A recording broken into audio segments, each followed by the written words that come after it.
सो इस पूरे वीक लगातार मार्केट ऊपर तो गई, मंडे टू वेडनेसडे ऊपर गई, एक ट्रेंड, एक कल्चर फॉलो करा जिसके बारे में मैं आपको चार्ट्स पे भी बताऊंगा। बेसिकली वो कल्चर क्या था? वो कल्चर सिंपल से ये था कि मंडे टू वेडनेसडे मार्केट लगातार ऊपर जा रहा है, लेकिन थर्सडे और फ्राइडे सस्टेन नहीं कर पा रहा है। और ये अभी की बात नहीं है, पिछले 1.5-2 महीने की बात है। 1.5-2 महीने का ट्रेंड चालू दिखता हुआ मार्केट में दिखाई दिया।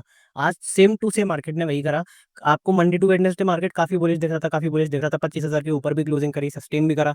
लेकिन फिर वही कि थर्सडे को थोड़ी सी सेलिंग आई, फ्राइडे को पैनिक सेलिंग आई, और हमने ओवरऑल रेड में आज क्लोज करा है। वीक लो के आसपास तो नहीं कहूंगा, लेकिन काफी नेगेटिव क्लोजिंग हुई। डे लो के आसपास एक बड़ी रेड कैंडल के साथ क्लोजिंग हुई। तो किस तरीके से आप प्लान कर सकते हो अब? क्योंकि बायर्स में क्या है कि इंट्यूशन नहीं आ रहा, वो एक कन्विक्शन नहीं आ रहा कि बाजार को ऊपर ले जा पाए, क्योंकि बाइंग का मूव आ रहा था इस वीक, लेकिन वो जितना भी आ रहा था गैप अप के साथ हो रहा था, और वो सस्टेन भी नहीं कर रहा था, क्योंकि वो सस्टेनेबल नहीं था। प्लस बैंक्स ने बिल्कुल भी सपोर्ट नहीं करा, चाहे इस वीक की बात करो, चाहे बेसिकली पिछले 1 महीने की बात करो। इसलिए जो पूरी एनर्जी के साथ जो मार्केट था वो ऊपर की तरफ नहीं जा पाया। किस तरीके से आप प्लान कर सकते हो आगे की क्या अपॉर्चुनिटीज रहेंगी, क्या पार्टिकुलर लेवल रहेंगे जैसे रिवर्सल आ सकता है, और फर्दर एक आपको बड़ा एक सेलिंग का मूव किस जगह पर दिख सकता है जिसको आप ट्रेड कर पाओ अच्छी तरीके से? सब कुछ एक एक करके मैं डिस्कस करूंगा, अपनी पर्सनल पोजीशन पे बताऊंगा कि मेरा क्या ट्रेड चल रहा है, किस तरीके से मैं अपनी पोजीशन आगे बना सकता हूँ। सो मेक श्योर चैनल को सब्सक्राइब जरूर करा हुआ है, नहीं करा है तो कर दें, ऑल वाला बटन दबा दें। इससे एक मोटिवेशन कह सकते हो या फिर एक एनकरेजमेंट कह सकते हो, किसी भी कंटेंट क्रिएटर के लिए काफी इंपॉर्टेंट होता है। वो मिलता है उसके लाइक से, उसके वीडियोस पे लाइक कितने आते हैं, उसके वीडियोस पे कमेंट्स कितने आते हैं, उसके चैनल के सब्सक्रिप्शन कितने हैं। इन सब से ही उसे एनकरेजमेंट मिलता है। तो डेफिनेटली वीडियो को लाइक नहीं करा है तो जरूर कर देना, या फिर इस वीडियो को देखो, अच्छा लगे तो लास्ट में लाइक जरूर कर देना। एक बढ़िया सा कमेंट जरूर करना कि आपको इस वीकेंड किस पे वीडियो चाहिए। हालांकि सच सच बताऊं तो इस वीकेंड मैंने प्रिपेयर कर लिया है कि किस पार्टिकुलर चीज के ऊपर आपके लिए वीडियो लेके आनी है। तो मेक श्योर चैनल को सब्सक्राइब जरूर कर दें, इसलिए मैं बार बार कह रहा हूँ। ये बहुत गजब की एडवांस कॉन्सेप्ट, बिगिनर के लिए भी किस तरीके से बिगिनर चार्ट्स पे ट्रेड कर सकता है, किस तरीके से आप एडवांस लेवल की चीजों को समझकर चार्ट्स पे ट्रेड कर सकते हो, ये वीकेंड पे मैं आपके लिए वीडियो लाने वाला हूँ। सो मेक श्योर चैनल को सब्सक्राइब जरूर करा हुआ है। हालांकि अब देखेंगे कि अगले हफ्ते बाजार में क्या हो सकता है। बिना किसी टाइम वेस्ट के अपनी तगड़ी सी वीडियो को स्टार्ट करते हैं।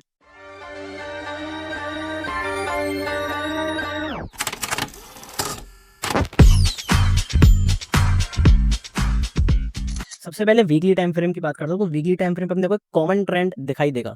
चाहे आप इस कैंडल की बात करो, इस कैंडल की बात करो, ये पिछली लास्ट जो 6 रेड कैंडल बनी थी उनमें से किसी भी कैंडल की बात करो, आपको क्या दिखेगा? मंडे टू वेडनेसडे मार्केट बहुत बुलिश था। आप, मैं अब खुद नहीं कह रहा हूँ, आप खुद जाके चेक कर लो। वेडनेसडे को भी जो कैंडल्स थी ये वीक हाई के आसपास ट्रेड कर रही थी। लेकिन क्या होता है कि थर्सडे और फ्राइडे को बार बार यहाँ पे पैनिक सेलिंग आ रही है। थर्सडे फ्राइडे को मार्केट सस्टेन नहीं कर पा रहा, एक्सपायरीज के दिन, वीकेंड्स के टाइम पे बेसिकली मार्केट यहाँ पे सस्टेन नहीं कर पा रहा। निफ्टी बार बार यहाँ पे रेड में क्लोजिंग दे रही है, और सिर्फ रेड में क्लोजिंग नहीं, वीक लो के आसपास क्लोजिंग दे रही है। सेम कल्चर, सेम ट्रेंड हमको फिर दोबारा यहाँ पे देखा। अब ये ग्रीन कैंडल को देख के क्यों ज्यादा ऑब्वियस नहीं होता? मैंने क्या बताया था, जब इतनी बड़ी सेलिंग आ चुकी है, इतने परसेंटेज की, इतने बड़े पॉइंट्स की सेलिंग आ चुकी है, तो कहीं ना कहीं वहाँ पे बुकिंग होगी, और जब सेलर्स प्रॉफिट बुक करेंगे तो एक जंप जरूर आएगा। अब बाकी का इतना बड़ा जंप क्यों आया? इतना बड़ा जंप बेसिकली इसलिए आया क्योंकि यहाँ पे काफी सारी न्यूज फ्लोज थे, जैसे जीएसटी से रिलेटेड जो पॉजिटिव न्यूज थे वो यहाँ पे देखने को मिले, काफी सारे न्यूज देखने को मिले। तो वहां से गैप अप के साथ हम लगातार ऊपर की तरफ बढ़ रहे थे, लेकिन ओवरऑल अगर आप देखोगे तो हम ऐसा कुछ सच मूव नहीं करे, बाइंग सस्टेन नहीं हो रही थी, और वही क्लियरली शो कर रहा था कि एक पार्टिकुलर लेवल से, एक इंपॉर्टेंट लेवल से यहाँ पे मार्केट में सेलिंग आ सकती है, और वहां से सेलिंग आई भी। आज फिर हमने वीक लो के आसपास क्लोजिंग करी है, बड़ी गिरावट के साथ हमने क्लोजिंग करी है। प्लस अपना एक जो ट्रेंड रिवर्सल वाला पॉइंट था वो क्या था कि एक ग्रीन क्लोजिंग की कैंडल चाहिए, वो हमें मिल गई थी लास्ट वीक, लेकिन उसके हाई के ऊपर एक ग्रीन कैंडल की क्लोजिंग चाहिए थी। परसों तक अगर आप देखोगे तब हम वीक हाई के आसपास ट्रेड कर रहे थे। कल तक अगर आप देखते तब भी हम कल ग्रीन में ही थे, कल ग्रीन के आसपास ही अपना अच्छी खासी ट्रेडिंग चल रही थी। ये वीकली कैंडल थी, ग्रीन थी, लेकिन आज जितनी बड़ी गिरावट है, सब कुछ चौपट कर दिया, बायर्स के पूरे करे धरे पे सेलर्स ने पानी फेरा। तो किस तरीके से यहाँ से बाइंग के लिए, फिर फर्दर सेलिंग के लिए प्लान कर सकते हैं? क्या यहाँ से एक दोबारा नए लोज बनने वाले हैं, या फिर फर्दर इस एरिया के आसपास से मार्केट सपोर्ट लेके चल सकता है? एक एक करके मैं आपको बताऊंगा। अब सबसे पहले ये इंपॉर्टेंट एरिया कौन सा है? ये इंपॉर्टेंट एरिया आपका 20-30 पॉइंट की रेंज, 24,650 से 24,670, ये आपकी बहुत इंपॉर्टेंट रेंज है। वैसे मैं क्यों कह रहा हूँ, सबसे पहले तो यहाँ पे प्राइसिंग बहुत अच्छी तरीके से एक्ट करा है, यहाँ पे हिस्ट्री बहुत अच्छी है प्राइस की, क्योंकि हम प्राइस एक्शन की हर बार बात करते हैं, और आपको टॉप पर भी सिर्फ क्या रखना है? प्राइस एक्शन, क्योंकि न्यूज आपके कंट्रोल में नहीं है, आपके कंट्रोल में क्या है? प्राइस को देखना, उसको ट्रेड करना। तो यहाँ पे देखो हमने रेजिस्टेंस लिया, सपोर्ट लिया, फिर यहाँ पे लगातार सपोर्ट लिया, ब्रेक डाउन करा तो बड़ी गिरावट देखने को मिली, फिर यहाँ से लगातार रेजिस्टेंस लिया, फिर 1-1.5 महीने तक लगातार यहाँ से सपोर्ट लिया, ब्रेकआउट के बाद यहाँ पे हम होल्ड करते गए, सपोर्ट लेते गए, फिर एक बड़े ब्रेकआउट के बाद फेक ब्रेकडाउन भी हुआ। तो यहाँ पे हमने यहाँ पे लगातार रेजिस्टेंस लिया। तो क्या ये फेक ब्रेकडाउन मान के एक बड़ा ट्रेड प्लान कर सकते हैं? लेकिन अभी इंपॉर्टेंट एरिया कौन सा है सेफ्टी के पर्पस के लिए, अगर मैं इंपॉर्टेंट एरिया बताऊं तो भाई कौन सा है अपना 24,650 से 670। क्यों इंपॉर्टेंट एरिया उसके बारे में बात करते हैं, क्योंकि प्राइस ने अच्छी तरीके से एक्ट करा है। प्लस एक और रीजन है, वो आपको डेली टाइम फ्रेम पे पता चलेगा, तो वो मैं आगे बताऊंगा आपको। लेकिन इस एरिया के आसपास कहीं भी आपको पॉजिटिव टाइम फ्रेम पे क्लोजिंग मिलती है, पॉजिटिव प्राइस एक्शन मिलता है अगले वीक, तो डेफिनेटली एक अच्छा ट्रेड प्लान कर सकते हो। तो वो आपके लिए बड़ी अपॉर्चुनिटी हो सकती है। और हो सकता है कि अगले वीक आपको बढ़िया एक ट्रेंड वाला जो मूव है, ट्रेंडिंग मूव है, बड़ी कैंडल वीक हाई के आसपास या वीक लो के आसपास कैंडल जो है वो देखने को मिले। कोई ज्यादा वॉलेटिलिटी देखने को नहीं मिली, क्योंकि इस वीक में वॉलेटिलिटी बहुत थी, हॉल्ट भी था प्लस वॉलेटिलिटी भी थी। तो मार्केट ने हॉल्ट भी कर दिया, वॉलेटाइल भी हो गया, तो इस जगह पे ट्रेंडिंग होने के चांसेस थोड़े से ज्यादा है। ट्रेंडिंग कहाँ पे हो सकता है, ट्रेंडिंग मूव कहाँ पे आ सकता है, उसके लिए अपन को छोटी पिक्चर पे आना पड़ेगा, छोटे टाइम फ्रेम्स पे आना पड़ेगा, क्योंकि अपना टॉप डाउन एनालिसिस है। लेकिन उससे पहले आपको एक इंटरेस्टिंग चीज दिखाना चाहता हूँ। वो क्या है, वो है अपना वॉल्यूम, क्योंकि वॉल्यूम को ट्रैक करना काफी इंपॉर्टेंट होता है कि वॉल्यूम बेसिकली किस तरीके से वर्क करता है। अगर आपको वॉल्यूम के ऊपर एक डिटेल वीडियो चाहिए, डेफिनेटली इस वीडियो में मुझे कमेंट करो वॉल्यूम या फिर वॉल्यूम वीडियो, ऐसा कुछ लिख के कमेंट करो, तो मैं समझ जाऊंगा। और अगले वीकेंड पे आपके लिए इंटरेस्टिंग वीडियो आ जाएगी कि वॉल्यूम को किस तरीके से यूज करते हैं बड़े टाइम फ्रेम पे प्लस छोटे टाइम फ्रेम पे, ब्रेकआउट या ब्रेकडाउन में। ठीक है। अब एक इंपॉर्टेंट चीज क्या, मैंने आपको लास्ट वीडियो में अगर आप सुनोगे तो मैंने ये भी बताया था कि अपनी जो वॉल्यूम थी ये बहुत कम थी। कल जो ग्रीन कैंडल थी इसकी वॉल्यूम बहुत कम थी। इसका मतलब क्या है कि बायर्स जो हैं वो बिल्कुल भी इंटरेस्टेड नहीं है, बेसिकली बड़े प्लेयर्स जो हैं वो बाइंग में भी इंटरेस्टेड नहीं है। बड़ा पैसा नहीं लग रहा है, बड़ी वॉल्यूम नहीं आ रही, इसका मतलब बड़े प्लेयर्स इंटरेस्टेड नहीं है, और ओवरऑल ये बाउंस जो है सेलिंग के चांसेस बहुत ज्यादा है। अब मैं ये नहीं कह रहा हूँ कि मैंने ये बता दिया, मैंने वो बता दिया, आप खुद जाकर सुन लेना लास्ट वीडियो में, पिछले एक हफ्ते से मैं यही कह रहा हूँ। अगर आपने ध्यान से सुना होगा तो डेफिनेटली आपने अच्छा खासा अर्न करा होगा, क्योंकि सेल ऑन प्राइस के लेवल्स भी मैंने यहाँ पे दिए थे। जिसने भी यहाँ पे सेलिंग अपॉर्चुनिटी फाइंड आउट करी होगी, एक ब्रेवरी के साथ यहाँ पे सेलिंग अपॉर्चुनिटी बनाई होगी, डेफिनेटली मजा आया होगा। अब ये इंपॉर्टेंट एरिया क्यों है, ये इंपॉर्टेंट बेसिकली प्राइजेक्शन क्यों है, क्योंकि पे वीक लो के आसपास क्लोजिंग हुई है, प्लस ऊपर से सेलिंग आई है, तो काफी अच्छा वॉल्यूम सेलिंग में रेड कलर में आपको देखने को मिला है। तो ये एक इंपॉर्टेंट चीज है कि वॉल्यूम किस तरीके से यूज करते हैं, और वॉल्यूम थोड़ा सा बड़ा है सेलिंग की साइड। कल तक वॉल्यूम बहुत कम था, लेकिन आज वॉल्यूम बढ़ा है, क्योंकि सेलिंग हैवीली आई है। तो ये सेलिंग ऐसा नहीं है कि आप बहुत इसको नजरअंदाज कर दो, तो वो चीज आपको देखनी पड़ेगी। अब ये जो 24,650 से 24,670 तक की एक इंपॉर्टेंट रेंज थी, ऐसा मैं क्यों कह रहा हूँ, इसके 2 से 3 रीजन है। देखो, सबसे पहले तो क्या, यहाँ पे रह गया है गैप पेंडिंग। मैंने कल भी बताया था आपको कि यहाँ पे गैप पेंडिंग रह गया है, तो पॉसिबल क्या है कि यहाँ पे मार्केट गैप कवर करने आए। मैं ये बिल्कुल भी नहीं कह रहा हूँ कि गैप हमेशा कवर होते हैं, गैप अगर आप जूम आउट करके देखोगे तो गैप तो बहुत सारे पेंडिंग रह गए। यहाँ पे अगर आप देखोगे तो यहाँ पे भी एक गैप पेंडिंग रह गया है, इस जगह पे भी एक गैप पेंडिंग रह गया है, इस जगह पे भी काफी सारे गैप्स पेंडिंग रह गए। तो क्या मार्केट सब गैप्स पेंडिंग करेगा, सब गैप्स यहाँ पे फिल करेगा? नहीं। लेकिन कुछ इंपॉर्टेंट, कुछ इमीडिएट गैप जो है वो मार्केट डेफिनेटली फिल आउट कर सकता है, तो इनमें से एक गैप ये है। अब एक रीजन तो ये होगा कि गैप फिलिंग थ्योरी यहाँ पे काम आ सकती है। दूसरा क्या है, दूसरा सिंपल सा रीजन ये है कि यहाँ पे प्राइस ने बहुत अच्छी तरीके से एक्ट करा है। यहाँ पे अगर आप देखोगे सपोर्ट लिया, यहाँ पे हमने हॉल्ट करा, यहाँ पे हमने लगातार एक हफ्ते तक रेजिस्टेंस लिया। तो इस एरिया के आसपास अगर हम गैप फिल करने आते हैं, पता नहीं आएंगे कि नहीं, लेकिन अगर आते हैं चांसेस हाई हैं। और अगर पॉजिटिव ट्रांजेक्शन बनता है तो इस एरिया के आसपास एक अच्छी अपॉर्चुनिटी बनाई जा सकती है बाइंग की। अब ऐसा मैं क्यों कह रहा हूँ, क्योंकि ये जो गैप है, बेसिकली जो लो है अपना रिसेंट लो, ये काफी ज्यादा लोगों को दिख रहा है। और इसके नीचे या फिर इसके आसपास से अगर हम कहीं रिवर्स करते हैं तो ज्यादातर रिटेलर्स ट्रैप हो जाएंगे, क्योंकि इस बाउंस के बाद जो फर्दर सेलिंग आई है वो रिटेलर्स में क्या कन्विक्शन डाल रही है कि ओवरऑल अब मार्केट क्रैश हो जाएगा, मार्केट में 18,000 आ जाएगा, मार्केट में 15,000 आ जाएगा। वो ये कन्विक्शन डाल रहा है, वो और नए लोग के लिए कन्विक्शन डाल रहा है। लेकिन पॉसिबल चांसेस क्या है कि जब बड़े प्लेयर्स यहाँ पे इंटरेस्टेड हो, मतलब बेसिकली, मतलब अगर मैं बताना चाहूँ तो रिटेलर्स जब यहाँ पे सेलर्स के लिए यहाँ पे एक्टिव होंगे, तो बड़े प्लेयर्स नीचे सस्ते दाम पर माल उठा के ट्रैप कर सकते हैं रिटेलर्स को इजीली। ये मेरी साइकोलॉजी है, ये मेरा एक्सपीरियंस है, जो मैं कई साल से मार्केट में लगातार देखता हुआ आ रहा हूँ।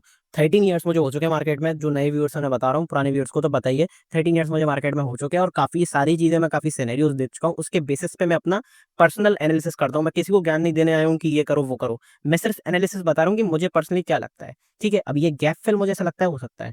सबसे बड़ा इंपॉर्टेंट रीजन इसका मुझे क्या लग रहा है, क्योंकि यहाँ पे फिबोनाची रिट्रेसमेंट एरिया अगर आप लगाओगे तो आप क्या देखोगे, यहाँ पे आपको ऑलमोस्ट सारे रिट्रेसमेंट जो कि अपना 23% का, 38% का, 50% का, 61% का, तो ये दो main important resist basically bounce, अगर मैं क्या कहना चाहूँ, लेवल्स होते हैं बाउंस प्ले करने के लिए।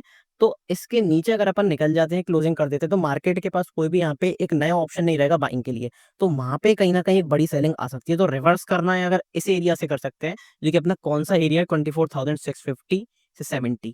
ये इंपॉर्टेंट एक एरिया है, ये इंपॉर्टेंट एक रेंज है 20-30 पॉइंट की। अगर इस एरिया के आसपास से रिवर्स करते हैं, पॉजिटिव ट्रांजैक्शन बनाते हैं, तो पोजिशनली आप एक अच्छी खासी अपॉर्चुनिटी मार्केट में बना सकते हो। लेकिन पोजिशनली मैं क्यों मना करूंगा? पोजिशनली मैं इसलिए मना कर रहा हूँ क्योंकि पे जो ग्लोबल जियोपॉलिटिकल टेंशंस हैं, न्यूज़ हैं, वो इतनी ज़्यादा हो चुकी हैं, वॉर्स, टेरर्स, तो उससे क्या होता है, ओवरनाइट थोड़ा बहुत जो प्रॉफिट मिल रहा होता है, वो भी आपको ओवरनाइट में चला जाता है, और तो और आपका कैपिटल भी चला जाएगा। तो थोड़े बहुत या फिर बेसिकली रिस्क लेना है तो इंट्राडे में लो, क्योंकि रिस्क अगर आप ओवरनाइट लोगे तो उसमें आपका पूरा अकाउंट खाली होता है। इसमें क्या होता है कि थोड़ा-सा चलो एसएल बड़ा रख लिए लेकिन रिवॉर्ड बहुत अच्छा मिल रहा है। तो उस बेसिस पे अगर आप money management basically risk management के ऊपर ज़्यादा अपना फोकस करोगे, तो लंबे टाइम तक सस्टेन कर पाओगे, क्योंकि अगर मार्केट में नहीं रहोगे, आपका अकाउंट खाली होगा, तो नया पैसा कहाँ से आएगा? ऐसा तो है नहीं कि आपके पास कोई पेड़ हो कि वहाँ से आप आज खत्म हुआ और पैसे लिए, आज खत्म हुआ और पैसे लिए, ऐसा तो नहीं होगा। तो अपने पैसे को बचाकर चलो, हार्ड अर्न्ड मनी जो है, उससे अगर इन्वेस्ट भी कर रहे हो, ट्रेड भी कर रहे हो, तो सही तरह से करो, किसी लॉजिक से करो। क्योंकि फिर वही हो जाता है कि गैम्बलिंग की तरह करोगे तो इसमें तो या तो हार है या फिर जीत है, एक तरफा यहाँ पे हो जाता है। तो उससे कोई फ़र्क नहीं पड़ेगा, उससे आप लंबे टाइम से सस्टेन नहीं कर पाओगे। तो ये चीज़ आपको समझ के चलनी पड़ेगी।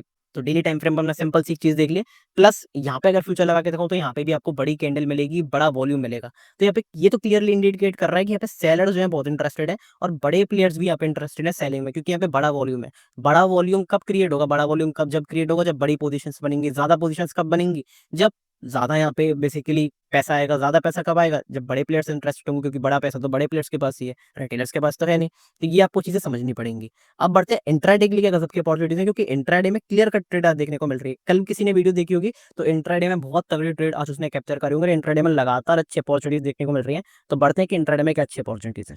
सबसे पहले अगर मैं कल के बारे में थोड़ा-सा बताना चाहूँ, तो आज हमने कल क्या डिस्कस करा था? कल हमने ये डिस्कस करा था, अगर इसके नीचे अपने को 15 मिनट टाइम फ्रेम पे क्लोजिंग मिल जाती है, सस्टेन करता हुआ मिल जाता है, जब अपने ट्रेड एग्जीक्यूट हो सकते हैं। तो अपना कितना 150 पॉइंट्स का क्लियर कट ट्रेड, और ये बिल्कुल भी मत कह देना कि प्रीमियम्स मूव नहीं करे। प्रीमियम्स बहुत अच्छी तरीके से मूव करे हैं, कोई डे के आज ज़्यादा एक्स्ट्रा डे के देखने को नहीं मिला। लिटरली मैं भी ट्रैक कर रहा था, कोई डे के देखने को नहीं मिला।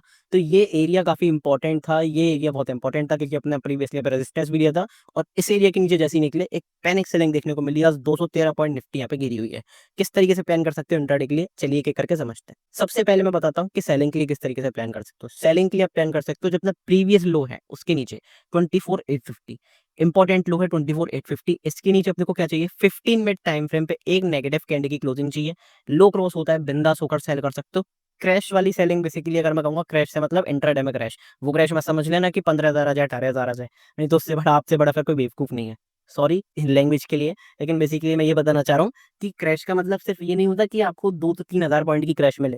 क्रैश का मतलब बेसिकली होता है कि एक शार्प सेलिंग का मूव, जैसे कि आज शार्प सेलिंग का मूव मिला, वो मिले। तो 24,850 के नीचे मिलती है 50 मिनट टाइम फ्रेम पे क्लोजिंग, डेफिनिटली वहाँ पे एक अच्छी खासी सेलिंग की अपॉर्चुनिटी बना सकते हो। लेकिन क्लोजिंग मिलना ज़रूरी है। अगर ऐसी विक बना के कोई यहाँ पे ग्रीन कैंडल बना दी, तो सारे बायर्स यहाँ पे ट्रैप हो जाएँगे, और क्योंकि यहाँ पे हैमर बनेगा तो उसके हाई के ऊपर एक अच्छी बाइंग की अपॉर्चुनिटी देखने को मिल सकती है। तो क्लोजिंग सबसे ज़रूरी है। इसके नीचे अपने को क्लोजिंग चाहिए, मिलती है, बड़ी अपॉर्चुनिटी फाइंड आउट कर सकते हो। पहली बाइंग की अपॉर्चुनिटी, बाइंग की मेरे पास 2 से 3 अपॉर्चुनिटी है। बाइंग की अपॉर्चुनिटी कहाँ पे इनिशिएट कर सकते हो? 25,012, 25,015 मान लेते हैं बेसिकली राउंड फिगर। इसके ऊपर अपने को चाहिए पॉजिटिव कैंडल की क्लोजिंग 15 मिनट टाइम फ्रेम पे अगर मिलती है, हाई क्रॉस होता है, बिंदास अच्छी खासी बाइंग कर सकते हो। इंट्राडे के लिए आपका बढ़िया ट्रेड एग्जीक्यूट हो सकता है, क्योंकि यहाँ पे हमने रेजिस्टेंस लिया वही जो कल अपना सपोर्ट था, आज वो रेजिस्टेंस की तरह काम करेगा, और यहाँ पे प्राइस एक्शन अच्छी तरीके से वर्क करे। तो अगर वापस बायर्स को स्ट्रेंथ चाहिए, तो यहाँ पे एक अच्छा मोमेंटम मिल सकता है। ये एरिया बहुत इंपॉर्टेंट है। अब ये एरिया इंपॉर्टेंट क्यों है उसके बारे में बात करते हैं। यहाँ से अगर मैं फिबोनाची रिट्रेसमेंट लगाऊंगा, तो यहाँ से आपको क्या दिखेगा? यहाँ से आपको एक सिंपल सी चीज दिखेगी कि अगर पूरी जितनी भी आज गिरावट आई, 2 दिन में गिरावट आई, उसका अगर 50% रिट्रेस मार्केट कर लेता है, तो उसके ऊपर जो बायर्स हैं वो यहाँ पे हावी हो जाएंगे, बायर्स मार्केट को ऊपर ले जाने की वापस पोजीशन में आ जाएंगे। तो ये अपना वही सेम लेवल है 25,015। तो 25,015 मेक और ब्रेक लेवल हो सकता है। अगर ये टूटता है बाइंग की तरफ, तो अच्छी खासी बड़ी रैली आपको फिर एक नया हाइज मिलते हुए दिख सकता है। जितनी भी सेलिंग आज 2 दिन में आई है, वो सब यहाँ पे मिट सकती है। लेकिन क्लोजिंग इंपॉर्टेंट है, मोमेंटम इंपॉर्टेंट है। एक बड़ी बाइंग कहाँ पे आ सकती है? जहाँ पे आप थोड़ा बहुत होल्ड भी करके चल सकते हो, उसके बारे में बात करते हैं। हालांकि ये जो अपना डिस्कशन है इंट्राडे के लिए चल रहा है, लेकिन अगर आपकी साइड ट्रेड जाता है डे एंड पे, तो फिर उसे होल्ड भी कर सकते हो, कोई बहुत बुरी बात नहीं है। कहाँ पे मिलेगा वो हमने कल भी डिस्कस करा था, जिसके ऊपर क्लोजिंग में मिली, क्लोजिंग नहीं मिली, नहीं तो डेफिनेटली बैंक का मोमेंटम आता। लेकिन क्लोजिंग नहीं मिली, कोई टच भी नहीं करा, तो फिर वहाँ पे कोई बाइंग की बात ही नहीं हुई। यहाँ पे रेजिस्टेंस लिया, रेजिस्टेंस लिया, रेजिस्टेंस लिया, रेजिस्टेंस लिया, 2 बार रेजिस्टेंस लिया, एक बार इसके ऊपर पॉजिटिव कैंडल की क्लोजिंग मिलती है 15 मिनट टाइम फ्रेम पे, अच्छी खासी लॉन्ग के लिए प्ले कर सकते हो। बढ़िया यहाँ पे अपॉर्चुनिटी आपको ट्रेंड प्ले करने के लिए, ट्रेंडिंग मूव प्ले करने के लिए मिल सकती है। तो ये एरिया काफ़ी इंपॉर्टेंट है। अगर इस एरिया के ऊपर क्लोजिंग आती है, तो बड़ी अपॉर्चुनिटी फाइंड आउट कर सकते हो, क्योंकि निफ्टी में अपना स्ट्रक्चर स्टिल पॉजिटिव है इंट्राडे टाइम फ्रेम पर, तो अपन को क्या करना है, यहाँ पे लगाना है बाय ऑन डिप्स। कौन से डिप्स के आसपास आप बाय कर सकते हो? पहला अपना डिप अपने लो के आसपास ही है 24,843। दूसरा डिप कौन सा? 24,746। तो ये जो दो एरियाज हैं ये मेरी निगाह में रहेंगे। अगर इन एरियाज के आसपास निफ्टी कहीं भी मुझे मिलती है, डेफिनेटली यहाँ पे एक अच्छी इंट्राडे की अपॉर्चुनिटी तो मैं बनाने को देखूंगा। लेकिन मैं पर्सनली अगर बताऊँ तो कहाँ पे इंट्राडे की अपॉर्चुनिटी बनाऊंगा? 24,650, क्योंकि 60% का रिट्रेसमेंट लेवल भी है, प्लस बड़े टाइम फ्रेम पे अपना ये इंपॉर्टेंट लेवल भी है जो मैंने आपको बताया। तो यहाँ पे पॉजिटिव प्राइस एक्शन मिलता है, 10x सेलिंग आती है जहाँ पे सारे रिटेलर्स सेलिंग में कूदेंगे। इस एरिया के आसपास मैं डेफिनेटली एक बढ़िया लॉन्ग प्ले करने को ढूंढूंगा, और वो सारी चीजें मैं आपको टेलीग्राम ग्रुप पे जरूर शेयर करूंगा। अभी ये पूरा प्री मार्केट है, ऐसे लाइव मार्केट में कहाँ पे शेयर करता हूँ सारी चीजें आपके साथ टेलीग्राम ग्रुप पे। मेरा टेलीग्राम ग्रुप जो है वो प्राइवेट है, तो सिर्फ और सिर्फ आपको कहाँ से ज्वाइन करना है? लिंक से ज्वाइन करना है। लिंक आपका डिस्क्रिप्शन में है, पिंड कमेंट में, चैनल के बायो में है, तो सिर्फ और सिर्फ लिंक से ज्वाइन करना। यहाँ पे मैं सारी न्यूज़, सारी वैल्यूएबल चीज़ें, सारे सेटअप्स, सारी ट्रेडिंग अपॉर्चुनिटीज, एजुकेशनल पर्पस के लिए मेरी पर्सनल ऑब्जर्वेशन यहाँ पे मैंने भी देखो शेयर करा था कि यहाँ पे अगर हम रेड में क्लोज करते हैं तो कोई भी अपना कंफर्मेशन नहीं आएगा वीकली टाइम फ्रेम पे, फिर अपने को आगे वीक के लिए देखना पड़ेगा कि किस तरीके से प्ले कर सकते हैं। और मैंने बताया भी था कि एनालिसिस वीडियो में शेयर करेंगे सारी पर्सनल ऑब्जर्वेशंस, चाहे वो किसी साइकोलॉजिकल पॉइंट हो, चाहे वो ऑप्शन चेन से रिलेटेड एक साइकोलॉजिकल पॉइंट हो, या फिर एक शेयर हो, कोई भी चीज शेयर करता हूँ, सारी चीज को टेलीग्राम ग्रुप पे बताता हूँ। So make sure Telegram group आपने जरूर ज्वाइन करा हुआ है। ए टू जेड आपको सारी चीजें यहीं पर मिलेंगी, चाहे किसी स्टॉक से रिलेटेड न्यूज हो या फिर कोई ट्रेडिंग सेटअप हो, एजुकेशनल पर्पस के लिए सब चीजें आपको यहीं से मिलेंगी, सारी ऑब्जर्वेशंस वगैरह। So make sure Telegram group आपने जरूर ज्वाइन करा हुआ है, डिस्क्रिप्शन में लिंक है, जरूर कर लेना। और यही तरह से चैनल पे जाओगे तो आपको सारी लिंक्स एक बार में मिल जाएंगी। टेलीग्राम ग्रुप का लिंक, एडवांस तक सीखना चाहते हो ट्रेडिंग को तो जरूर क्रैश कोर्स में एनरोल कर लेना। मिनिमम फीस है, बहुत कम फीस पे, नॉमिनल फीस पे मैं यहाँ पे चार्ज करता हूँ, और क्रैश कोर्स में आपको ए टू जेड सारी चीजें सीखने को मिलेंगी। ऐसा नहीं है कि आपके सिर ऊपर से जाए, बिल्कुल बेसिक से एडवांस लेवल तक की मैंने सारी चीजें बताई हुई हैं। एक बार जरूर जाकर देखो, फ्री कंटेंट वहाँ पे अवेलेबल है। 1-on-1 लाइव सेशन बुक करा सकते हो, अगर कोई भी दिक्कत आती है private group, basically private session एक बुक करा सकते हो मेरे संग, तो काफी उसमें हम हेल्दी डिस्कशन कर सकते हैं। कोई भी दिक्कत आती है, आपको किसी भी चीज की परेशानी आती है, मुझसे कॉन्टेक्ट करना चाहते हो, इस लिंक पे क्लिक कर देना, कॉन्टेक्ट पर्सनली पे टेलीग्राम पे मैसेज कर सकते हो, डीएम कर सकते हो, बेसिकली इस लिंक पे क्लिक करके। यहाँ पे मैं आपसे जल्दी से जल्दी आपके संग जोड़ने की कोशिश करूंगा, रिप्लाई करने की कोशिश करूंगा, या फिर मेरी टीम आपसे कनेक्ट जरूर करेगी जल्दी से जल्दी। और इस जगह पे मैं पर्सनल गाइडेंस भी देता हूँ, तो अगर किसी को डायरेक्ट ट्रेड्स वगैरह चाहिए तो डेफिनेटली मुझे कॉन्टैक्ट कर सकता है। जो भी कुछ होगा अपन डिस्कशन कर लेंगे, लेकिन कोई भी दिक्कत आती है तो फ्री ऑफ कॉस्ट आप मुझसे कॉन्टैक्ट कर सकते हो पर्सनली। एक इंपॉर्टेंट चीज मैं जरूर बताना चाहूंगा, डिस्क्रिप्शन में और पिन कमेंट में एक लिंक गिवन रहता है डेल्टा एक्सचेंज का। अगर आप सच में क्रिप्टो फॉरेक्स ट्रेड करना चाहते हो तो यहाँ पे मेरी पार्टनर लिंक से ओपन कराते हो तो आपको इसके दो बेनिफिट मिलेंगे। पहला बेनिफिट क्या है कि 10% लोअर फीस आपकी लगेगी, तो फीस कम लगेगी, चार्जेस कम लगेंगे, तो ओवरऑल आपकी प्रॉफिटेबिलिटी के चांसेस ज्यादा बढ़ेंगे। अब इंपॉर्टेंट ये है कि यहाँ पे ट्रेड करना ही क्यों है? देखो, यहाँ पे ट्रेड करने का एक सिंपल सा लॉजिक जो मुझे समझ में आता है वो ये है, क्योंकि यहाँ पे मैनिपुलेटिव मूव्स बहुत कम है, क्योंकि यहाँ पे ग्लोबल लेवल पे ट्रेडिंग है, तो यहाँ पे मैनिपुलेटिव मूव्स कम है, यहाँ पे ट्रू मूव्स ज्यादा देखने को मिलते हैं, बड़े रिस्क रिवॉर्ड ज्यादा देखने को मिलते हैं, प्लस लेवरेज का बेनिफिट भी है कि आप कम पैसे लगा के ज्यादा पैसे से ट्रेड कर सकते हो, तो वो एक अपॉर्चुनिटी फाइंड आउट होती है। अब ये सारी ट्रेडिंग अपॉर्चुनिटीज, ये सारी ट्रेड्स, चाहे बिटकॉइन की बात करो, चाहे इथेरियम की बात करो, चाहे फॉरेक्स में यूएसडी जेपीवाई किसी भी चीज की बात करो, तो वो सारी अपॉर्चुनिटीज आपको कहाँ पे मिलती हैं? वो सारी अपॉर्चुनिटीज सेटअप्स आपको मैं कहाँ पे बताता हूँ? अपने प्राइवेट जो क्रिप्टो वाला ग्रुप है, क्रिप्टोग्राफी नाम से ग्रुप है, उसमें मैं आपको ज्वाइन कर लूंगा फ्री ऑफ कॉस्ट। सारी अपॉर्चुनिटीज, मेरा पर्सनल पीएनएल आपको कहाँ पे शेयर होगा? इस ग्रुप में, जो कि आप फ्री ऑफ कॉस्ट ज्वाइन कर सकते हो। लेकिन वही शर्त क्या है कि आपको मेरी लिंक से ज्वाइन करना पड़ेगा। अगर मेरी लिंक से ज्वाइन करते हो, बेसिकली जो डेल्टा एक्सचेंज है, मेरी लिंक से साइन अप करते हो और अपना अकाउंट ओपन करते हो, 5 मिनट में केवाईसी भी हो जाती है, तो आपका ट्रेडिंग अकाउंट भी 5 मिनट में रेडी हो जाएगा। ऐसा नहीं कि इंडियन मार्केट की तरह 1-2 दिन ले, तुरंत 5 मिनट आपका हैंड टू हैंड रेडी हो जाएगा अकाउंट ट्रेड करने के लिए। फंड सेट करो, ट्रेड करो। अब आप सारी अपॉर्चुनिटीज फाइंड आउट कर सकते हो, इस ग्रुप में ज्वाइन कर लूंगा मैं आपको। आपको क्या करना है? डेल्टा एक्सचेंज में अपना अकाउंट ओपन कराना है मेरी लिंक से, मुझे यहाँ पे मैसेज करना है। कहाँ पे मैसेज करोगे? यहाँ पे जो मैंने आपको लिंक्स दिखाई थी, जहाँ पे डीएम कर सकते हो, कॉन्टैक्ट कर सकते हो पर्सनली टेलीग्राम पे। यहाँ पे मुझे मैसेज करो कि मैंने आपकी लिंक से अकाउंट ओपन करा दिया, स्क्रीनशॉट भेजो, मैं आपको फटाफट इस ग्रुप में ज्वाइन कर लूंगा। सारी अपॉर्चुनिटीज फाइंड आउट कर सकते हो, बढ़िया तरीके से ट्रेड कर सकते हो क्रिप्टो फॉरेक्स में भी, जिससे डाइवर्सिफिकेशन एक हो और थोड़ा बहुत आपका अच्छी तरीके से पैसा ग्रो होता रहे सेफली। ठीक है, तो ये सारी चीजें आपने अगर ज्वाइन कर नहीं करा है, कर लो। टेलीग्राम ग्रुप जरूर ज्वाइन कर लेना, क्योंकि वो काफी इंपॉर्टेंट है लाइव मार्केट के अपडेट्स के लिए, तो डेफिनेटली लिंक से जरूर ज्वाइन कर लेना। अगर बात करते हैं बैंक निफ्टी की, तो बैंक्स आपको अंडर परफॉर्म करती दिखाई दे रही है, और ये मैंने आपको कई बार बताया, पिछले हफ्ते से लगातार बताता हुआ आ रहा हूँ, 1-2 हफ्ते से, कि बैंक जब तक यहाँ पे परफॉर्म नहीं करेंगी तब तक निफ्टी परफॉर्म नहीं करेगा। क्यों? क्योंकि निफ्टी में अगर आप ओवरऑल देखोगे तो काफी सारे सेक्टर्स हैं, लेकिन निफ्टी में 40% वेटेज जो है बैंक्स रखती हैं, तो ये बैंक्स का काफी बड़ा रोल है कि निफ्टी ऊपर नहीं जा रहा है। और बैंक निफ्टी बहुत तेजी से टूट रहा है, क्योंकि बैंक निफ्टी में सिर्फ बैंक्स ही है। निफ्टी में तो कोई और सेक्टर भी ऊपर ले जा सकता है, ऑटो सेक्टर ऊपर ले गया था, फार्मा सेक्टर ऊपर ले गया, लेकिन बैंक निफ्टी में सारी बैंक्स हैं, तो बैंक्स अगर गिर रही है तो बैंक निफ्टी तेजी से गिरेगा और बैंक निफ्टी आपको ज्यादा ही गिरता हुआ दिखाई देगा। निफ्टी की अगर आप क्लोजिंग देखोगे वीकली क्लोजिंग तो इस तरीके की, लेकिन बैंक निफ्टी में बहुत बड़ी कैंडल्स बन रही है। अगर क्लोजिंग भी हो रही है नेगेटिव क्लोजिंग तो बहुत बड़ी कैंडल के साथ हो रही है। इंपॉर्टेंट एरिया कौन सा जो निफ्टी ने तोड़ा, बैंक निफ्टी ने बेसिकली तोड़ा, वो था अपना 55,500। अब कोई भी पॉजिटिविटी आएगी तो वो इस एरिया के ऊपर ही आएगी, नहीं तो उससे पहले उससे नीचे तो बैंक निफ्टी नेगेटिव ही रहेगा। क्योंकि आप हमने लगातार रेजिस्टेंस लिए, वीकली क्लोजिंग, वीकली कैंडल की क्लोजिंग है, इसका मतलब 1 डेढ़ महीने तक हमने लगातार रेजिस्टेंस लिया, फिर 1 डेढ़ महीने तक हमने लगातार सपोर्ट लिया, फिर दोबारा रेजिस्टेंस लिया, गैप अप के साथ ऊपर खोले थे लेकिन सस्टेन नहीं कर पाए और क्लियर कट यहाँ पे सेलिंग देखने को मिली। तो यहाँ पे नेगेटिविटी पूरी बनी हुई है प्रॉपर बैंक निफ्टी में। तो इसलिए मैं कई बार आपको बता रहा हूँ, इंट्राडे लेवल पे अगर आप बैंक निफ्टी में सेलिंग करना चाहते हैं तो कोई बुराई नहीं है, क्योंकि बैंक निफ्टी ज्यादा गिर रहा है। निफ्टी में थोड़ी बहुत पॉजिटिव भी आती है, पॉजिटिविटी भी होती है, कंसोलिडेशन भी होता है, तब भी बैंक निफ्टी आपको गिरता हुआ दिखाई देता है। रेयरली बैंक निफ्टी का यहाँ पे सपोर्ट कर रहा है, लेकिन पोजिशनली अगर आप देखोगे तो बैंक निफ्टी ने बहुत ज्यादा तरीके से आउट परफॉर्म करा है। तो अगर पोजिशनली मैं कहीं भी बाय करने को देखूंगा कि 1 डेढ़ महीने के लिए पोजीशन बनानी है, तो वो या तो बैंक्स में देखूंगा या फिर निफ्टी में देखूंगा। आपको समझ नहीं आ रहा होगा, लेकिन अगर आप पोजिशनली 1 वीक पे टाइम फ्रेम पे चार्ट लगा के देखोगे बैंक निफ्टी का, तो बैंक निफ्टी ने क्लियर कट यहाँ पे आउट परफॉर्म करा है और लगातार हाइस पे हाइस बनाए। तो पोजिशनली स्ट्रॉन्ग है, इंट्राडे बेसिस पे या फिर बेसिकली डेली टाइम फ्रेम पे आपको गिरता हुआ देख सकता है। लेकिन अगर एक अच्छा सपोर्ट मिला, एक अच्छा यहाँ पे न्यूज आया, कोई न्यूज फैक्टर हुआ, या फिर एक सपोर्ट शुरू करा बैंक ने बेसिकली सपोर्ट करना, तो निफ्टी भी नया हाइस तक जाएगा, बैंक निफ्टी भी नया हाइस तक जाएगा। मेरी पर्सनल ऑब्जर्वेशन क्या कह रही है कि यहाँ पे हाइस तो देखो लगने हैं, क्योंकि अगर आपको इतनी बड़ी सेलिंग दिखाई जा रही है, इसका मतलब ये नहीं है कि मार्केट इजीली पैसा बनाने दे।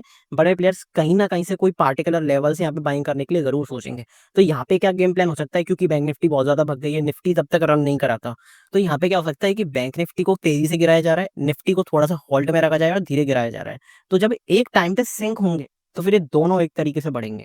तो ये एक ऐसा हो सकता है कि पॉसिबिलिटी हो सकती है कि इस तरीके से मार्केट का स्ट्रक्चर बनाया जा रहा हो बड़े प्लेयर्स द्वारा। अब बढ़ता है डेली टाइम फ्रेम पे। देखो डेली टाइम फ्रेम पे अगर सच बता तो डिस्कशन करने के लिए कुछ भी बचा नहीं है। सबसे पहले बैंक निफ्टी यहाँ पे होल्ड कर रहा था, फिर लगातार गैप अप के बाद यहाँ पे होल्ड कर रहा था। मैं कल की वीडियो अगर किसी ने देखी होगी तो मैंने यहाँ पे बताया भी था कि मैंने पूछा भी था कि पता नहीं बैंक निफ्टी कब तक होल्ड तोड़ेगा, और बैंक निफ्टी के होल्ड के लिए बना है। अब बैंक निफ्टी ने होल्ड तोड़ा तो इतनी बुरी तरीके से तोड़ा कि बिल्कुल डे लो के आसपास क्लोजिंग, सुपर नेगेटिव कैंडल की क्लोजिंग, बड़ी कैंडल की क्लोजिंग। तो यहाँ पे सुपर नेगेटिविटी बैंक निफ्टी में बनी हुई है। अब जब ये पार्टिकुलर जब ये वाला लो टूटेगा, ये वाला लो यहाँ पे ब्रीच होगा, तो और नेगेटिविटी आएगी, बैंक निफ्टी और नए लोग आपको दिखा सकता है। और मेरी पर्सनल ऑब्जर्वेशन भी यही कहती है कि जब अगर निफ्टी फिल करने गया कि आपको, तो बैंक निफ्टी में और नए लोज बनते हुए दिख सकते हैं। और हो सकता है कि बैंक निफ्टी जो ये अपने ये वाला गैप है इसको कवर करके यहाँ पे कहीं सपोर्ट ले।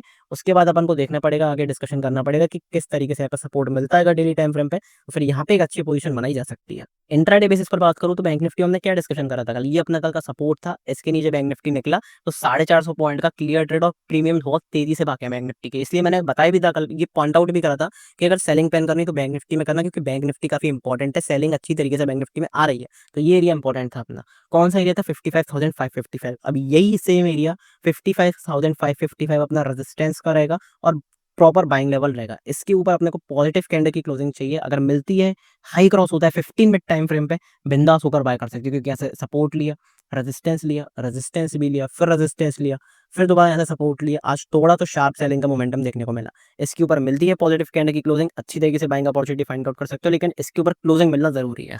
तो बाइंग की सिर्फ मेरे पास एक ही अपॉर्चुनिटी, क्योंकि बैंक निफ्टी अब ट्रेंड जो इंट्राडे बेसिस पे वो नेगेटिव हो चुका है, क्योंकि अपना जो रिसेंट स्विंग लो था 55,580 का, वो बेसिकली मार्केट ने तोड़ दिया है। तो यहाँ पे अब क्या प्ले करना है, सबसे पहले तो अगर मैं आपको सेलिंग की बात बताऊँ तो सेलिंग अपॉर्चुनिटी कहाँ पे देखने को मिल सकती है? सेलिंग अपॉर्चुनिटी लो के नीचे देखने को मिलेगी 55,000 के नीचे। 55,000 सबसे पहले तो राउंड फिगर भी है और एक इंपॉर्टेंट लेवल भी है। तो 55,000 के नीचे नेगेटिव कैंडल की क्लोजिंग देखने को मिलती है 15 मिनट टाइम फ्रेम पे, फ्रेश सेलिंग प्लान कर सकते हो। यहाँ से हमने सपोर्ट लिया, यहाँ से फेक ब्रेकडाउन करके सपोर्ट लिया, फिर यहाँ पे सपोर्ट लिया, एक बार इसके नीचे निकलते हैं, क्लोजिंग होती है 15 मिनट टाइम फ्रेम पे, उस कैंडल का लो क्रॉस होने दो, बड़ी गिरावट देखने को मिलेगी, इंट्राडे में एक बढ़िया सेलिंग ट्रेड प्लान कर सकते हो। मैं फिर बता रहा हूँ, इंट्राडे में सेलिंग तेज आ रही है बैंक निफ्टी में, तो मैं पर्सनली इंट्राडे में सेलिंग अगर करूंगा तो बैंक निफ्टी में ही करने के लिए सोचूंगा बजाय निफ्टी के।